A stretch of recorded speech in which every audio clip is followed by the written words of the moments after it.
Good evening YouTube, welcome back.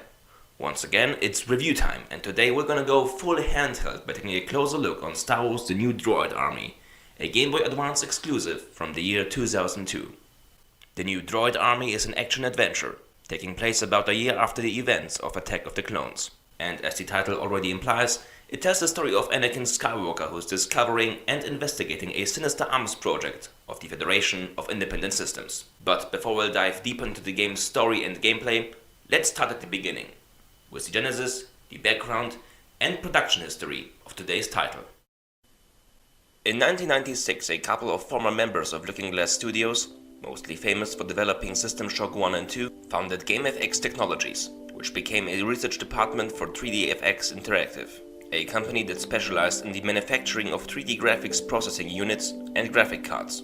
Aside from experimenting with new high-speed processors and 3D hardware, GameFX Technologies started their run with creating game demos for 3DFX. Eventually, the young company got purchased by THQ, and under their new leadership they were allowed to start development on their own game, an action space shooter titled Out of the Void. However, soon after, THQ struck the deal with Midway Games and managed to get the license for Sinistar, an arcade classic from 1982. Run, coward! And so it came that Out of the Void got reworked into the delayed sequel and became Sinistar Unleashed. The young and ambitious development team was on one side eager to recapture the magic of the original game, but was also trying to implement their gained knowledge and technical tools. The game was optimized to run on the then new Pentium 3 processors from Intel, which would allow fast rendering of the game's lighting effects, the geometry transformations, as well as the graphical details. Sinistar Unleashed was ultimately released to moderate reviews. While critics praised the graphics and the technological aspects of the gameplay was criticized for being uneven and overly complex. Middling reviews are of course one thing, but if your game also doesn't sell very well, then the game can take its development team down into the void. And unfortunately, this was also the case here. After the lukewarm reception and poor selling numbers of their first project, GameFX was restructured and became a research department of THQ, and the team was soon tasked to test the pre-release versions and prototypes of upcoming new consoles, like the GameCube, PlayStation 2, and the Game Boy Advance. A couple of former GameFX engineers, including Raphael Baptiste and Kurt Bickenbach, created a set of tools for rendering and editing isometric environments, as well as a custom 2D side-scrolling engine on the GBA prototype. Impressed by their work, THQ offered both programmers the opportunity to create a new internal studio which would focus on developing and creating Game Boy Advance games based on THQ's acquired commercial licenses. Thus Helix was born. The first project of Helix were video games adaptations of Hanna-Barbera and Nickelodeon properties. Later on, however, the team got the chance to choose the next license for which they would create a video game. The selection included also the Star Wars license, which THQ held at the time. And given the fact that most of the Helix programmers were fans of the legendary sci-fi epic, in a heartbeat they asked for permission to develop a Star Wars themed game. They pitched their idea of a Star Wars adventure game for which they would use their isometric engine, and shortly after THQ greenlit the project. The team went to work immediately. On one hand, they were very excited and enthusiastic to work on the title, but on the other also a bit intimidated by the weight of the Star Wars property. But in the words of lead designer David Konieczny, you don't turn down a chance to become a part of Star Wars. And so the development of the new Droid Army began around December of 2001. The Helix team was indeed very much surprised that initially both THQ and LucasArts gave them a lot of creative freedom when they were coming up with the game's premise and story. This may be explained by the fact that handheld video games were seen as games for kids, and just didn't have the weight and the prestige of, let's say, a big budgeted video game project for a console or the PC. Around that time, David A. Palmer Productions were developing the official tie-in game for the upcoming Episode 2.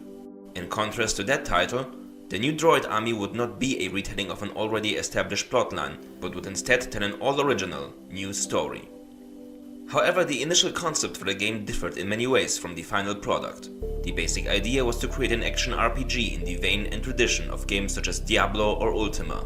The project even got the unofficial working title Jedi Blow. Helix members Daniel Thorne and David Konieczny immediately got to work on a script. In the originally planned version of the game, the central hero would not be Anakin Skywalker, but an all-new Jedi Knight character.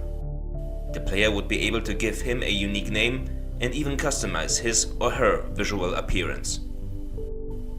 The game's plot would take the new Jedi hero on a journey across the galaxy.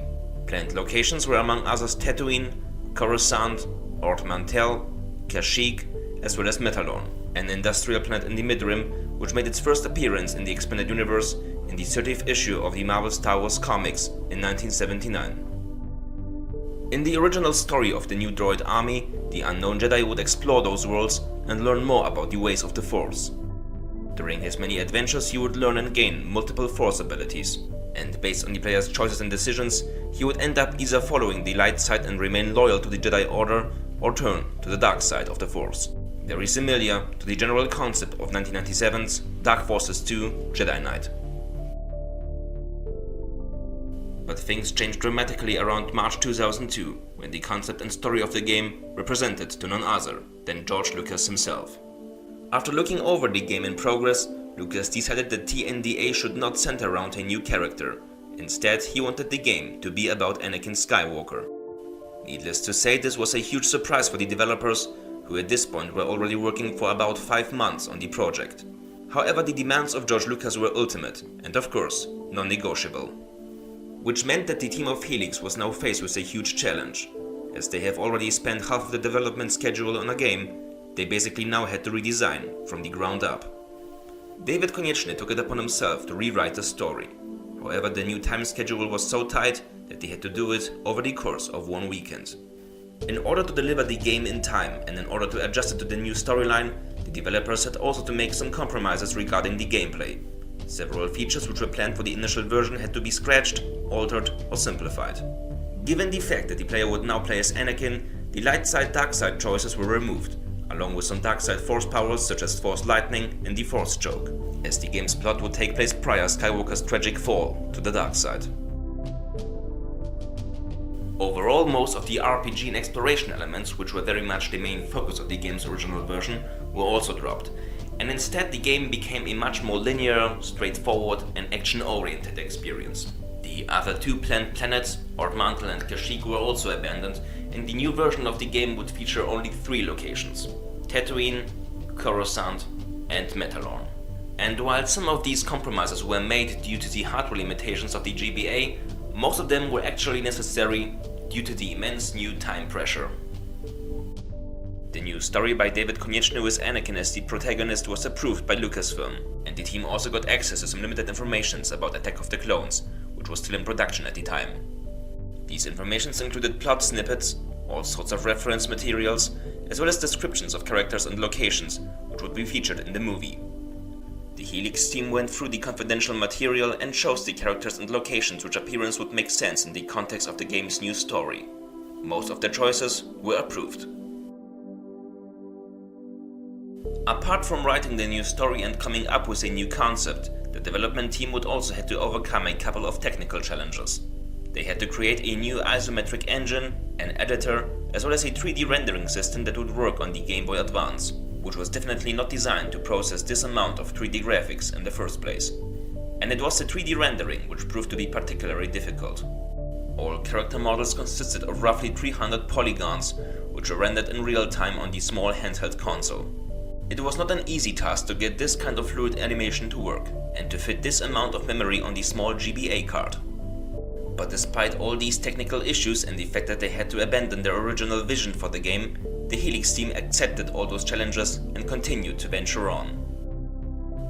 Every single aspect of the game was important to the programmers, engineers and designers, from minor details like the visual effect of the iconic opening crawl, to very essential elements like the sound design and the recreation of the Episode 2 soundtrack. Everything had to look and to sound as good as it could. Lead designer and writer David Konieczny as well as lead artist Kurt Bickenbach both agreed that in retrospective, despite its many challenges, the overall small budget the team was granted, and the rushed and tight time schedule, the new Droid army was one of the more enjoyable video game projects both have worked on. It was perhaps because of the passion and the reverence for the Star Wars saga which every member of the team shared. and because of that everyone was willing to put in some extra effort. To quote Mr. Brickenbach, "Every day I was looking forward to go to work, because I enjoy the Star Wars universe so much. The team wanted to deliver something of which we would be proud of, and would meet the expectations of other fans like us." The game was finally finished in the late summer of 2002 and hit the store shelves on November 14th of the same year. And as we are done now with the production history, let's take a closer look on the story and the gameplay of the new Droid army. After booting up, choosing a language, pressing start and selecting the preferred difficulty settings, the game begins. Right after the scroll text disappears, we all find ourselves in the Jedi Temple on Coruscant. The events of the new Droid army take place 10 months after the Battle of Geonosis. The Clone Wars are raging on, and it seems that Anakin has still difficulties to get used to his new prosthetic arm, or Master Windu is simply trolling and rubbing salt into that particular wound. Anyway, Anakin gets a new assignment from the Jedi Council. The young Skywalker has to investigate some rumors regarding a new type of battle droid on the planet of Tatooine. You know Tatooine, right? It's that planet in the Outer Rim that, according to Luke, nobody is caring about. Yet for some reason it remained one of the most popular planets in the expanded universe. Anakin is also ordered to find out what happened to the informant named Drala Ponkar, who has sent these informations to the Jedi Order and has seemingly disappeared after doing so. So off we go to Tatooine. Here the game finally begins. You control Anakin's movements with the D-pad. A activates the lightsaber and is also the attack button. The player can access the comlink by pressing the start button 2 times in a row to look up what his current objectives are. And by pressing select 2 times you can activate the map to check out Anakin's current location and to see where you have to go or with whom you will have to interact in order to get to the next stage. Other than wielding the lightsaber, the player can also activate the force powers by pressing the R button.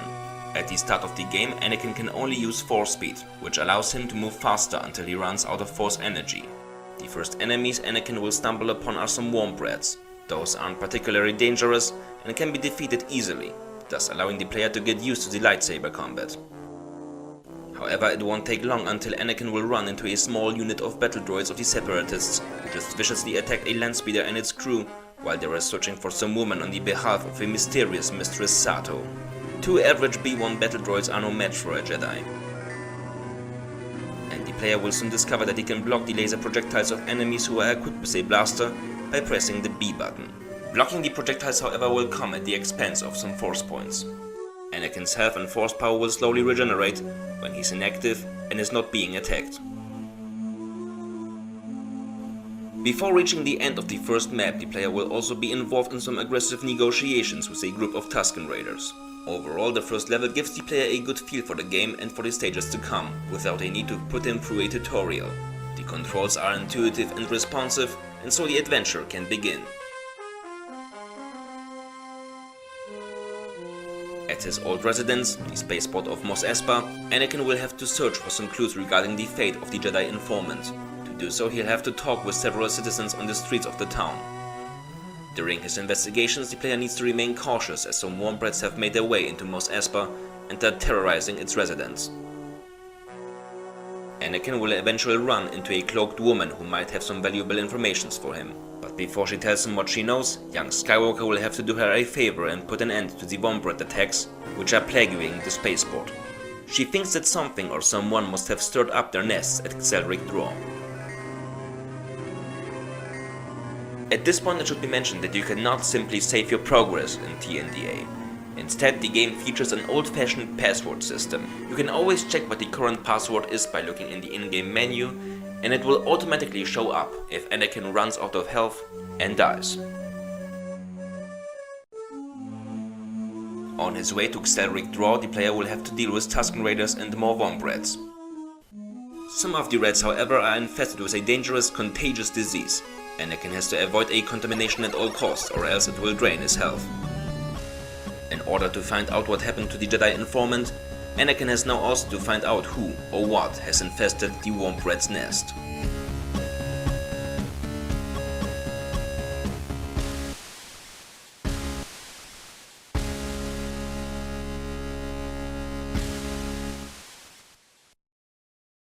Inside Inside the Warm Bread Cave you will soon discover that it has been raided by a pack of 6 highly aggressive predators called Anubas, and your new objective is to exterminate them all.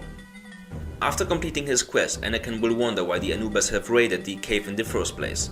Something feels odd and suspicious about this whole affair, at least to him.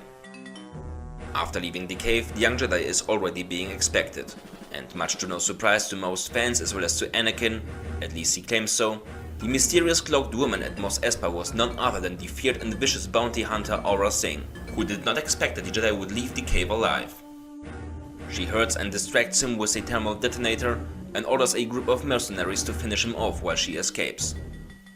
After leaving the Warm Bread Cave, the player will get access to a new force power, the Force Push, which can come in handy when dealing with certain types of enemies. On his way back to Mos Espa, Anakin will not only have to fight Sing's henchmen, but will also have to deal with some battle droids who are patrolling the area, which at least is a good opportunity to get used to the Force Push ability. Back at the spaceport, a grateful citizen thanks Anakin for solving the Warm Bread problem and guides him to Walter, who might have some information regarding Rala Ponkar. On his way to Walter's shop, Anakin will have to face more battle droids, as well as some assassins sent by Jabba the Hutt to track down the young Jedi Knight. By the way, fun trivia, a couple of the NPC portraits are in fact profile pics of some of the programmers and developers of Helix. Finally, the player finds Walter, who is quite excited seeing Anakin so soon again after the last encounter a few months ago. Skywalker, who's much less delighted about another reunion with his former owner, asks impatiently if the Toydarian has any valuable information about Ponkar. Turns out Walter had learned that the informant was working for a man named Balak near the local moisture farms and guides Anakin to him. On a moderately interesting side note, this marks the last time Anakin and Walter would meet/see each other in the original Star Wars continuity. When the player finally arrives at the Dune Sea, he will have to help the residents of Tatooine once more. It just so happened that a tribe of Tusken Raiders has attacked and captured a couple of moisture farmers, and Anakin, who famously never was a huge fan of the Sand People, agrees to rescue the 7 kidnapped farmers. The last farmer on Anakin's list agrees to take his savior to Balak's homestead. The settlement, however, was attacked by a troop of strange and very powerful new battle droids, led by an ominous woman which one of the scared settlers describes only as a witch. Anakin then continues his search for Balak in the burning ruins of the moisture farms. After putting a few Tusken Raiders to sleep, he finally encounters the new type of battle droid the settler was talking about. The large and bulky killing machine proves to be a challenging opponent, as for some reason it is able to use its arms to block Anakin's lightsaber. By varying his attacks, however, the player will soon find the weak spot of this new droid unit and will slice its torso in half. After chopping down some more battle droids, the player will finally find Balak at the remains of his former homestead. He tells Anakin that the droids attacked the settlement because they were searching for Rala. They captured and later imprisoned her at Jabba's palace in the northern Dune Sea. After traveling not so lightly through the Sand People-infested Jundland wastes, Anakin finally arrives at the gates of the Crime Lord's fortress, where he once again meets Aurra Sing. However, the young Jedi is surprised by a red lightsaber-wielding individual who paralyzes him with the Force Choke and orders Sing to throw him to the dungeons of the Hutt's castle. I'd like to mention that it was David Konietzny who lobbied for the appearance of Aurra Sing. He originally wanted her in a bigger and more essential role, however, due to various reasons, this could not be realized. After the encounter at the gates, she wanders off and basically leaves the game. It's actually quite disappointing that the player won't have the chance to face Aurra Sing in battle and that her role ends so abruptly. However, in the end, a small appearance is better than none. Back to the game. Anakin awakes within the dark catacombs of Jabba's palace and soon finds out that he shares his cell with none other than Rala Ponkar. And yeah, perhaps it wasn't the best idea to lock him up with the person he was searching for in the first place. But then again, who knows? Maybe this is all a part in the ultimate master plan of Darth Sidious. Anyway, it seems that Anakin and Rala are trapped for good and... oh wait.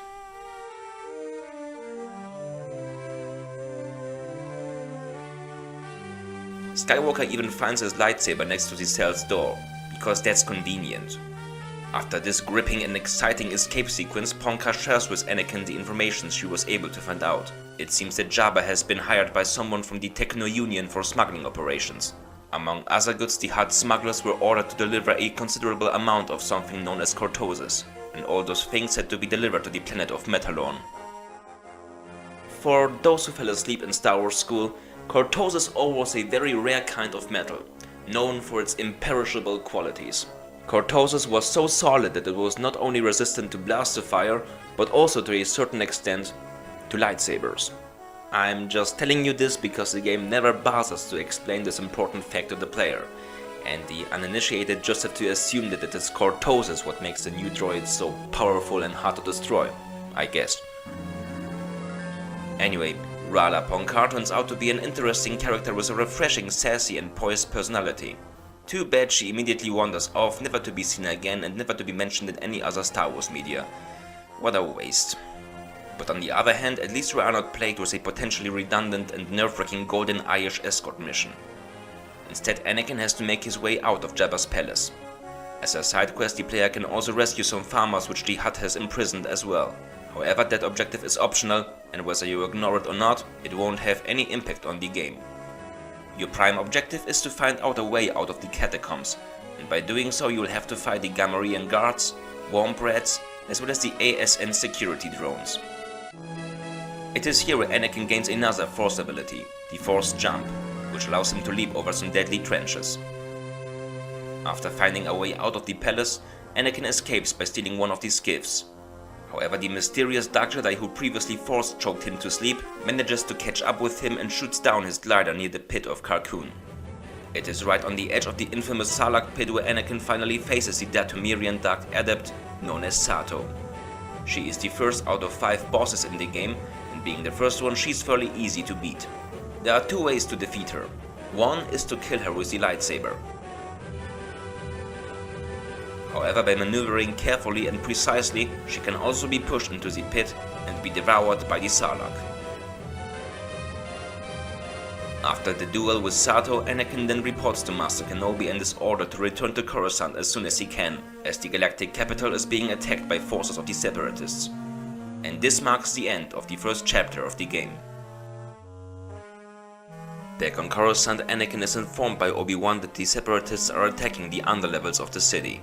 And while Master Kenobi is heading for reinforcements, young Skywalker is ordered to take up the fight in the skylines of the capital. So he makes his way through the streets of Coruscant, facing all sorts of battle droids.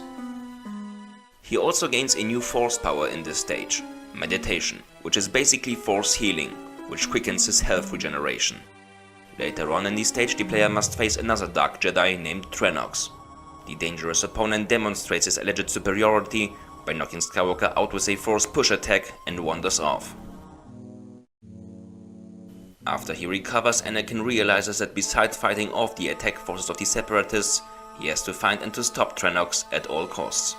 He then continues his way through the city until he reaches the infamous underlevels of Coruscant. Aside from 2 brief encounters with 2 AOTC side characters, Barriss Offee and Dexter Jettster, this level is very straightforward as well. The player will have to face more battle droids, as well as street thugs in Coruscant's seedy undercity. Anakin will also have the opportunity to assist some clone troopers in battle, and will have to face the deadly droidicas. Equipped with the shield system and powerful blaster cannons, they represent a bigger challenge than the average battle droid. However, the force push proves to be quite effective against them. Eventually, Anakin will meet the mischievous Trenox again in Bento's nightclub. However, the Dark Apprentice chickens out once more and takes off like a little girl, and orders his Rodian henchmen to kill Skywalker. After leaving the nightclub, Anakin continues his pursuit of Trenox in the underlevels, facing more bandits, battle droids, and deadly torrents before he runs into a mysterious Chiss bounty hunter. The shadowy figure reveals to Skywalker that Trenox is on his way to attack the Jedi Temple, and so the young Jedi immediately heads back to the Sanctuary of the Order. At the entrance to the temple, Anakin is faced with none other than Darth Tyrannus. After complimenting Anakin to his new arm, seriously, why is everybody in this game mocking the amputees, goddammit? Dooku reveals to Anakin that he intends to destroy the Jedi Archive. He leaves Anakin to his battle droid and heads off. After defeating the Count's mechanical protector, Anakin gets a message from his master. Obi-Wan orders Anakin to protect the archives and to do anything to slow Dooku down. The connection then cuts off as Obi-Wan finds himself under attack. The player must now make his way through the Jedi Temple and prove himself in combat once more against many battalions of the droid army of the CIS. However, with a newly gained Force power, the Force Stealth, Anakin now also has an alternative to fighting, as he can sneak past his enemies and move undetected through the stage. Until his Force bar runs dry, that is. As soon as the last droid is destroyed, Anakin finally meets up with Trenox in the center of the archives. This time the big bald dude won't run away, and an intense duel begins. Trenox is without a doubt a bigger challenge than Sato. First he lures you in, letting you think that he will be as easy to defeat as the witch on Tatooine. However, when he snaps, you better back off and be especially careful to avoid his powerful and deadly triple attack. If the situation becomes desperate, the player can do no wrong when using the Force speed to get some distance from the Dark Apprentice to recover some of his health. After defeating Trenox, Anakin will report to Master Yoda. The Grand Master informs the young Jedi that Count Dooku has escaped from Coruscant and orders him to appear before the Council. Master Windu and Master Yoda tell Anakin that Obi-Wan has been wounded when he was fighting against Tyrannus, but also that he will recover soon. Anakin is then sent off to the planet of Metalorn, where the new battle droid units are being manufactured.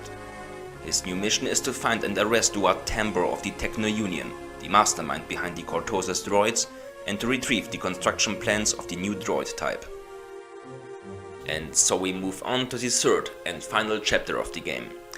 And you might have noticed that the Coruscant stages were overall much more linear and less diverse as the stages on Tatooine.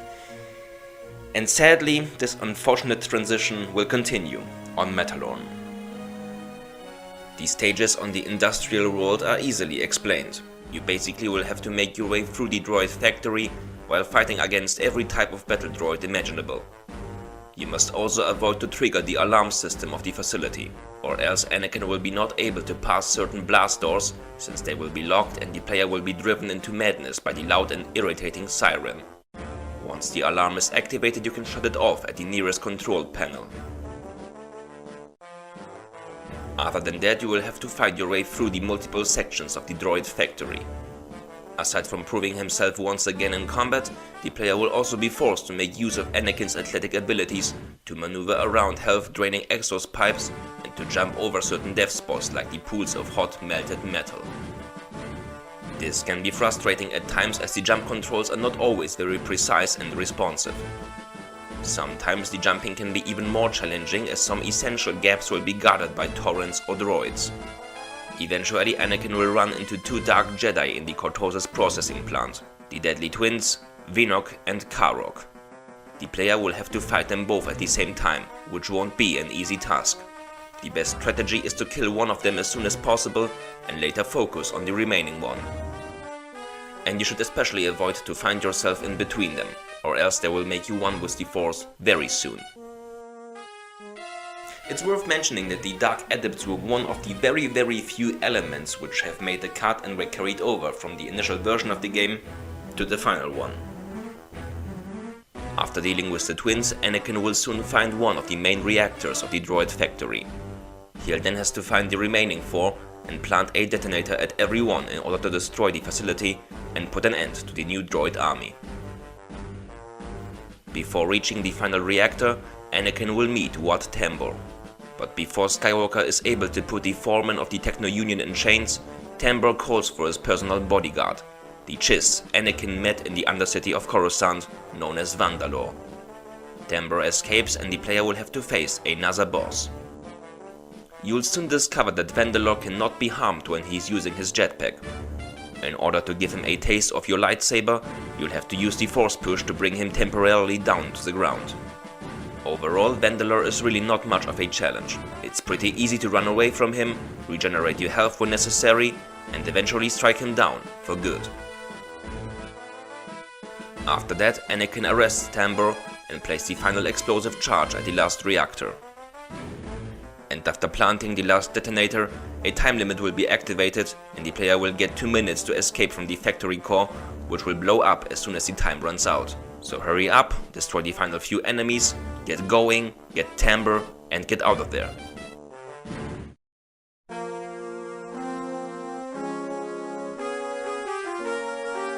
However, before you can make it back to your ship with your prisoner, you will still have to deal with a couple of particular persistent battle droids before you stumble upon the final boss of the game, Count Dooku.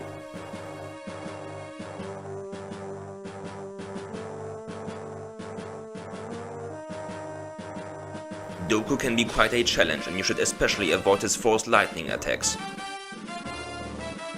Eventually wounded and driven into a corner, Darth Tyrannus begins to taunt Anakin, hoping that Skywalker's impulsive side will overshadow once more his watchfulness and that he will lose his cool once again as he did before on Geonosis.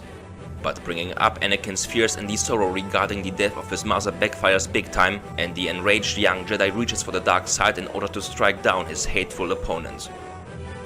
With his dying breath, Dooku reveals that his master foresaw his defeat by the hand of Skywalker, and claims that Anakin's deeds will eventually seal the fate of the Galactic Republic. Now, of course, the untimely death of Darth Tyrannus 2 years before the events of Revenge of the Sith was more than controversial, and has been the cause of confusion among fans. And you may also think at first, how the programmers had the audacity to let Dooku die in their silly little game, totally ignoring the fact that the Dark Jedi will play a crucial role in the third and final installment of the prequels. Well, turns out, originally the programmers had a different ending in mind, but it was in fact George Lucas himself who not only suggested but also approved Dooku's death in the game. And make no mistake, Dooku does not fall unconscious or manages to escape. His death in the new droid army is pretty clear. The Helix team was quite shocked when they heard that the LucasArts representatives were fine with the death of such an essential villain. The final encounter and fight against Dooku were added very late in production. At this point in time the game was almost entirely finished and the only things that were left to do were some minor bug fixing and to do the overall final polish. And now the programmers had not only to create a completely new 3D model for Count Dooku, but they also had to script the code for the final confrontation. It's very likely that George Lucas was fine with killing off Tyrannus in the new droid army, because he probably assumed that in the end, no one would give much attention to the story of a minor GBA title.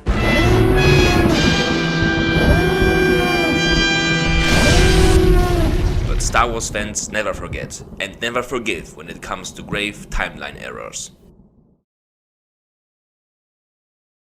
And so the death of Dooku on Metalon was retconned 2 years later in the novel Yoda Dark Rendezvous by Sean Stewart, where it was explained that Anakin was fighting a clone of the Count at a destroyed facility. However, Star Wars continuity mastermind Abel G. Pena later stated that the doppelganger was not a clone, but a force projection, which was conjured by Dooku himself. Because Pena very rightly felt that cloning was at this point an overused and tired gimmick to use as an explanation for inconsistent deaths. In any case, it's important to state that the death of Count Dooku was not an overbearing mistake made by the Helix team, but more a direct request by George Lucas himself. So, everybody can calm down now and stop sending the hate mail and the death threats to the former Helix members, okay? After defeating Dooku's doppelganger, Anakin and his prisoner returned to Coruscant. In the final cutscene at the High Chamber, it is revealed that Palpatine ordered Wat Tambor to be put under the watch of his guards. A decision which makes Master Yoda and Master Windu suspicious of the dubious Chancellor. Anakin, however, finally gets some recognition for his deeds and his commitment, and the game ends. As previously mentioned, the new droid army was released in November of 2002, and initially it did not sell very well. That was partially because on most store shelves there were still many unsold copies of the official Attack of the Clones tie-in game, which has been released a couple of months before, to overwhelmingly negative reviews. So retailers, customers, and even fans became skeptical of another Episode 2 related game for the Game Boy Advance. However, after a sluggish start, TNDA sold pretty decent in the long run. Me myself, I think I've got the new Droid army as a gift for Easter in 2004 or 2005. I remember that I enjoyed it very much back then, which isn't really so surprising given the fact that, like most handheld games, this one was also targeted towards kids and teenagers in the first place. In fact, I liked it so much that it actually motivated me to write one of my first video game reviews for a Polish Star Wars fan site. Back then I was so enthusiastic about it that I gave it an 8 out of 10 rating. And I'm afraid that after revisiting it quite recently, I'm sadly gonna have to lower my rating a bit.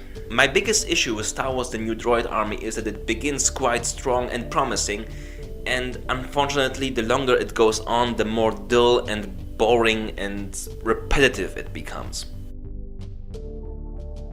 The first couple of levels on Tatooine are quite entertaining, because of all the numerous objectives the player has to complete in order to progress to the next stage, the many NPCs he can interact with, and various enemies he has to fight. There really is a sense of discovery when wandering through the desert or the spaceport of Mos Espa. But when Anakin returns to Coruscant, the game becomes much more linear and less diverse. And finally on Metalon, boredom will also meet frustration during the poorly executed platforming segments.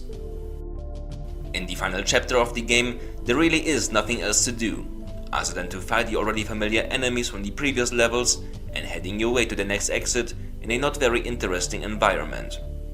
There are no side quests anymore, no new Force abilities to unlock, and aside from the bosses, almost no other characters Anakin will interact with. When a game has a troubled start but gets better along the way, the more forgiving most players will feel towards it.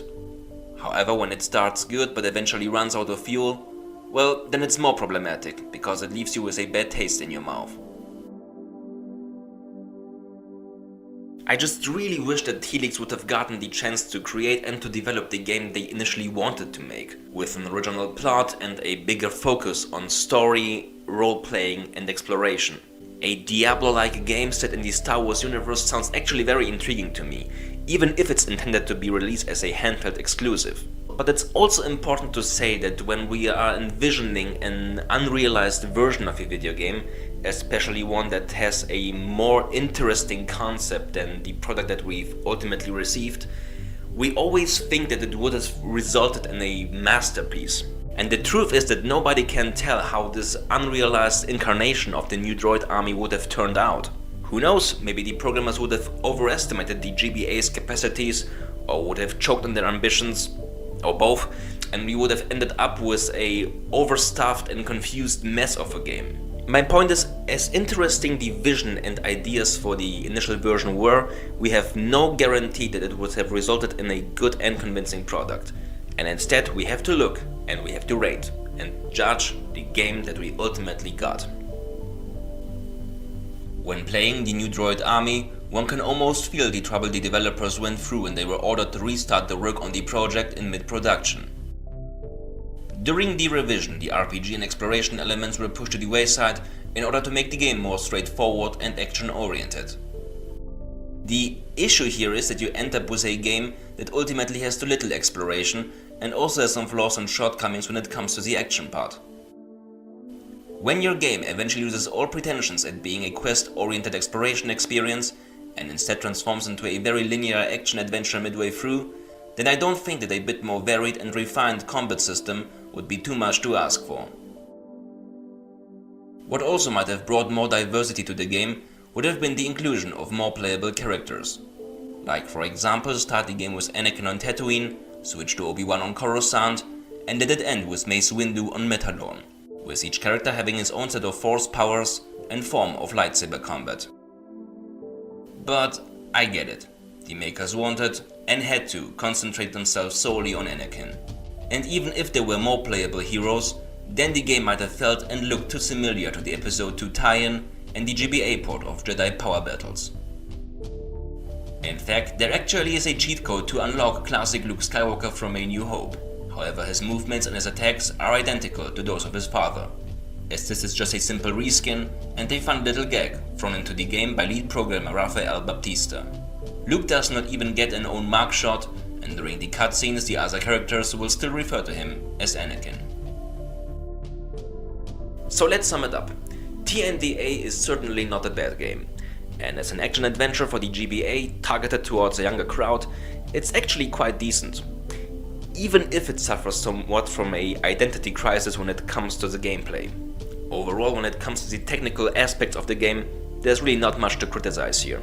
For a Game Boy Advance game, the graphics are quite solid, the sound design is exquisite, and the soundtrack is also very good.